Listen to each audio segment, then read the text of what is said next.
ఆ ముఖం తదేక్షగా చూడగానే సుమారు ఒక 50 ఏళ్ళు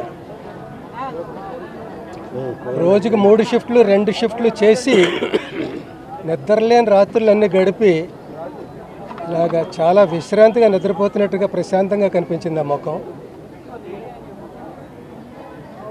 ఎప్పుడో నాటకాల రోజుల నుంచి మేము మిత్రులం. అప్పుడు నేను నాటక రచయితను కూడా కాబట్టి నా నాటకాలన్నీ ఆయన ఆడాడు బ్యాంక్ కాంపిటీషన్స్లో. కొన్నిటికి నేను ఆయనకి డైరెక్షన్ చేశాను. ఆయన రవీంద్ర భారతిలో గ్రాండ్గా ఒక ఫంక్షన్ చేశారండి, రంగస్థల గురువులకి సన్మానం అని. అందులో నేను కూడా ఉండడం నా అదృష్టం. అక్కడి నుంచి తర్వాత రచయితగా నేను రాసిన హలో బ్రదరు, సీతారత్న గారి అబ్బాయి, ఇంకా కొన్ని కిష్కిందకాండ, చాలా సినిమాల్లో ఆయన మంచి వేషాలు పోషించాడు పాత్రలు. తర్వాత నటుడిగా మేము చాలా సినిమాలు చేసాం. ముఖ్యంగా ఎప్పటికీ నాకు అందరికీ గుర్తుకొచ్చే పాత్ర అమ్మ 1వ తారీఖులో నా తండ్రిగా నటించిన పాత్ర. అలాంటి పాత్రలో ఎలాంటి పాత్ర ఇచ్చినా ఆయనకి జీవిస్తాడు తప్ప నటించాడు. ఎన్ని పాత్రలు 800, 900, 1000 వేషాలు వేస్తే అన్నీ దేనికది విశిష్టంగా విలక్షణంగా ఉంటాయి. విలక్షణ నటుడైన అందరినీ కూడా ఎంత చమత్కారం ఉందో. చిన్న పొల్ల విరుపు ఉంటుంది, ఆ పొల్ల అగ్గిపొల్ల లాంటిది బగ్గుబంటి ఉంటుంది కూడా. చమత్కారం వల్ల అది చాలా ఎన్హాన్స్ అయ్యి రాణించేవి ఆయన మాటలని నేను. అందుకే చుట్టూ చేరేవారు అందరూ షూటింగ్స్లో ఆయన చుట్టూను. నన్ను మాత్రం ఎందుకో ఒక 1% ఎక్కువ స్పెషల్గా చూసేవాడు ఆయన. నేను నాటకరంగం రోజు నుంచి రచయితను కూడా అవడం బట్టి, సినిమాల్లో కూడా రచయితను కాబట్టి 2-3 చోట్ల నా గురించి ఆయన చాలా గొప్పగా మాట్లాడారు.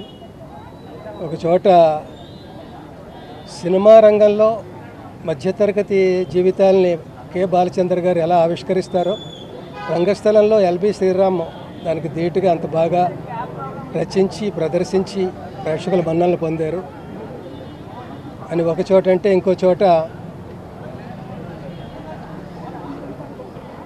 మీరు సరస్వతి పుత్రులు, మంచి గురువుల దగ్గర శిక్షణ పొందారు, మంచి సినిమాలకి రచనలు, మంచి నాటకాలకి సినిమాలకి రచన చేశారు. సమాజానికి ఎంతో అవసరమైన ఉపయోగకరమైన ఆ పెన్నుని మీ జేబులో పెట్టుకుని మీరే మురిసిపోతే ఎలాగా, ఆ పెన్ను గుండెకి బరువు అనిపించట్లేదా అన్న చోట రాశాడు ఆయన స్టైల్లో. దానికి నేను ఏం చెప్పాలో తెలియక, పెన్ను తీయాలనే నాకు ఉందండి, కానీ తీస్తే జేబుతో పాటు పెన్ను కూడా తేలికైపోతుందేమో అని భయంగా అలా ఉంచేసాను. బరువుగానే ఉంది అని నేను అనేవాడిని. ఇలా చాలా అనుభవాలు. హలో బ్రదర్లో చాలా గొప్ప వేషం. ఆయన స్పెల్లింగ్ మిస్టేక్స్ అన్నీ మల్లికార్జునరావు కరెక్ట్ చేస్తుండేవాడు. కమాన్ మార్చ్ అంటే ఇది మార్చి కాదు ఏప్రిల్ అని, అలాగో అవి స్పెల్లింగ్ మిస్టేక్స్ ఎప్పుడు మానేస్తావరా అని అనేవాడు. చివరికి మల్లికార్జునరావు గారి డెత్ సీన్ ఒకటి ఉంటుంది, అందులో అంటాడు, అరే మళ్ళీ నన్ను ఒంటరి చేసి వెళ్ళిపోయావు కదరా, ఇక నుంచి నా స్పెల్లింగ్ మిస్టేక్స్ ఎవరు కరెక్ట్ చేస్తారా అని ఏడ్చాడు. అలాగే ఇప్పుడు మాలాంటి కమెడియన్లు, క్యారెక్టర్ ఆర్టిస్టులు మేమందరూ చాలామంది ఇప్పుడు మా స్పెల్లింగ్ మిస్టేక్స్ అంటే మా తప్పులు ఎవరు కరెక్ట్ చేస్తారు, ధైర్యంగా మాట్లాడగలుగుతారు అన్న గుర్తుకొచ్చింది నాకు అది. అంటే ఇలాంటి పెద్ద వాళ్ళే ఉంటే, మేము పెద్దవాళ్ళం అయినా కూడా మనకంటే పెద్దవాళ్ళు ఉన్నారని ధైర్యంగా ఉంటుంది. ఒక్కొక్కళ్ళే అలాగా తప్పుకుంటుంటే నెక్స్ట్ టోకెన్ మందే కదా అని భయంగా ఉంటుంది. భయంగా ఎందుకు, వెళ్ళిపోయిన వాళ్ళు ఏమో నష్టపోరు, ఇంకా గొప్ప జీవితాలని అనుభవిస్తూ ఉంటారు. మనం వెళ్ళిపోతే అలాంటి దాన్ని అందుకోవచ్చు కదా అని అప్పుడప్పుడు అనిపిస్తూ ఉంటుంది. ఏది ఏమైనప్పటికీ